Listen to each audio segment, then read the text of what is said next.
Assalamualaikum warahmatullahi wabarakatuh. Saya Farnanda Purdiantika dari kelas HKIH, salah satu anggota kelompok dari kelompok 10.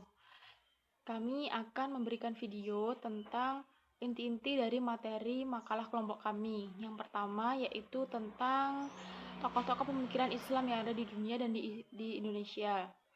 Yang pertama ada Jalaluddin Al-Afghani, yang kedua Tahtawi, yang ketiga Muhammad Abduh, yang keempat Rashid Ridho, yang kelima Rashim Amin, yang keenam Thaha Hussein, dan yang ketujuh ada Muhammad Iqbal. Sedangkan yang ada di Indonesia sendiri ada Kiai Haji Ahmad Dahlan, yang kedua Ahmad Sukuti, dan yang ketiga ada Ahmad Husain, yang keempat ada Kiai Haji Hashim Asy'ari. Untuk pemikiran dan biografinya tokoh-tokoh tersebut sudah ada pada makalah, bisa dibaca untuk kelanjutannya. Yang selanjutnya tentang organisasi Islam. Ada banyak sekali organisasi Islam yang tersebar, yaitu yang pertama ada Jamiah Khair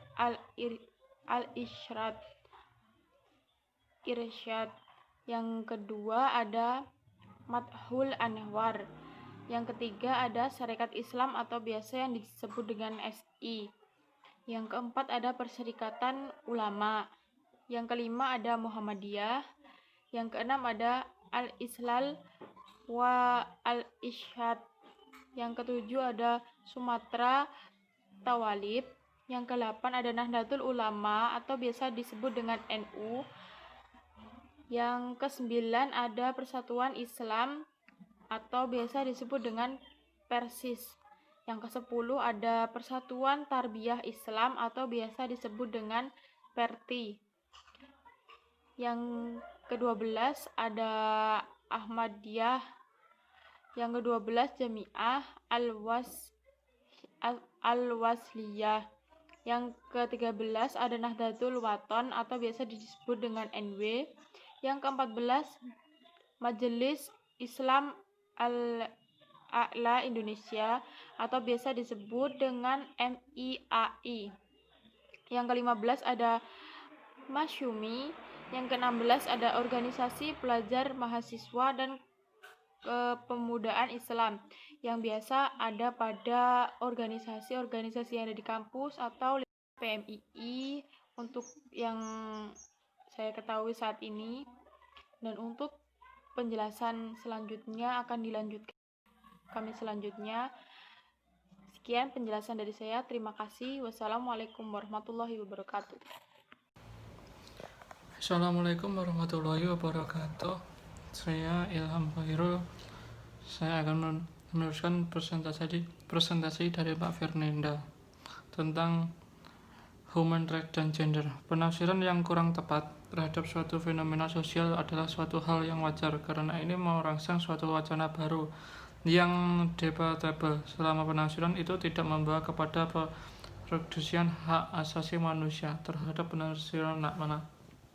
Misalnya, yang justru kebanyakan membuat salah satu jenis kelamin manusia baik kehormatan, derajat, martabat, keadilan menjadi tereliminir. Banyak orang yang menyebutkan hal ini sebagai suatu yang alami, yang berlaku dalam suatu komunitas sosial, sehingga ketidakadilan dan ketidaksamaan peran seakan tampak legitimate absah. Bentuk-bentuk pelanggaran bias gender yaitu mekanisme pelanggaran tafsir bias gender ini bisa melalui berbagai cara, seperti pertama, melalui sosialisasi makna gender yang keliru pada laki-laki dan perempuan, sehingga membentuk paradigma tersendiri bagi kalangan laki-laki dan perempuan bahwa terdapat perbedaan kodrati yang sebenarnya absolut dan tidak perlu dipersoalkan sebagai sesuatu yang bersifat profan. Kedua, melalui konstruksi sosial yang diperkuat dengan campur tangan interpretasi kalangan agamawan yang sering kali menuruti keinginan-keinginan pribadi yang didasarkan pada keuntungan kelas sosial maupun ekonomi. Dalam Kristen Katolik menampakkan peran-peran sebagai penafsir utama dalam agama melebihi kapasitasnya sebagai penafsir agama yang sesungguhnya, sehingga apa yang disebut Weber sebagai agama sekelas-kelas tanpa hak istimewa yang disifati oleh tendensi eksklusivitas pada wanita hampir menjadi kenyataan. Perspektif Islam dan HAM. Bentuk mekanisme terhadap pemaknaan gender yang keliru dibangun atas interpretasi agama. Kebanyakan para kalangan agamawan klasik mengartikulasikan ayat-ayat demi kepentingan sendiri agar tidak tersaingi. Mereka selalu mengkhotbahkan surat An-Nisa ayat 13 yang menyatakan bahwa laki-laki adalah pemonton sebagai panuntun bagi perempuan.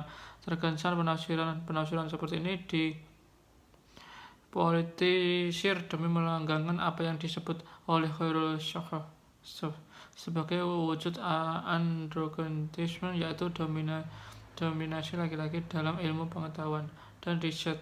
Hal ini menandakan bahwa dogma atau kepercayaan agama, khususnya syariat Islam, merupakan kerangka yang dingin dan berpengaruh secara kausal di mana hubungan dan kegiatan sosial berlangsung, termasuk dalam relasi laki-laki dan perempuan. Oleh sebab itu, bentuk diskriminasi, pelecehan, dan penghambatan terhadap peran publik perempuan merupakan bentuk pelanggaran atas hak asasi manusia, termasuk di dalamnya adanya kecenderungan produksi makna dan interpretasi yang kurang tepat akan istilah gender. Problem utama dalam implementasi hukum HAM adalah tidak banyak menyangkut permasalahan-permasalahan domestik secara real, karena dianggap sebagai privasi individu. Kalau kita mau jujur mengatakan bahwa keluarga adalah komunitas kecil yang menjadi simbol-simbol dari sebuah komunitas yang besar, yaitu masyarakat secara keseluruhan, sehingga kekerasan yang dilakukan oleh suami terhadap istri dan anak-anaknya, suatu misal, hampir tidak bersentuh oleh perangkat hukum HAM. Hal ini berjalan secara natural dan nurtural. Natural berarti perbedaan peranan laki-laki dan perempuan, sifat kodrati, anatomi perbedaan biologis menjadi faktor utama dan menentukan peran sosial. Laki-laki dianggap mempunyai peran utama dalam masyarakat karena dianggap potensial dan lebih produktif. Ini berimbas ke kesewenang-wenangan laki-laki terhadap perempuan dalam sebuah rumah tangga. Sebab perempuan terbatasi ruang geraknya secara natural adalah suatu anggapan bahwa perbedaan peran antara laki-laki dan perempuan muncul dari relasi laki-laki dan perempuan yang tidak didasarkan para biologis, melainkan hasil konstruksi masyarakat. Jadi bisa terjadi bias penafsiran makna gender yang sebenarnya dalam suatu masyarakat yang dianggap sebagai sebuah ketentuan agama. Jadi kesimpulan dari makalah ini yaitu tokoh-tokoh pemikiran Islam di dunia meliputi dari Jamaluddin Al-Afghani, Tahtawi, dan Muhammad Abduh.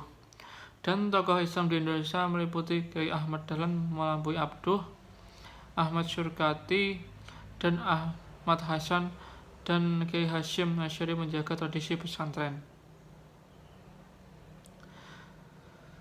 Dan pelanggaran bias gender yaitu merupakan melalui berbagai cara seperti melalui sosialisasi makna gender yang keliru pada laki-laki dan perempuan sehingga membentuk paradigma tersendiri bagi laki-laki dan perempuan. Kodrati kedua, melalui konstruksi sosial yang diperkuat dengan campur tangan interpretasi kalangan agamawan yang seringkali menuruti keinginan-keinginan pribadi yang didasarkan pada keuntungan kelas-kelas sosial maupun ekonomi. Dan kemudian perspektif Islam dan HAM yang gender yang bermakna bentuk mekanisme terhadap pemaknaan gender yang keliru dibangun atas interpretasi agama. Kebanyakan para kalangan agamawan asik mengartikulasikan ayat-ayat demi kepentingan sendiri agar tidak tersaingi, bahwa pengkhotbah An-Nisa yang menyatakan bahwa laki-laki adalah penuntun bagi perempuan, yang terkesan penafsiran seperti tersebut. Terima kasih. Sekian presentasi dari kelompok kami, kurang lebihnya mohon maaf. Wassalamualaikum warahmatullahi wabarakatuh.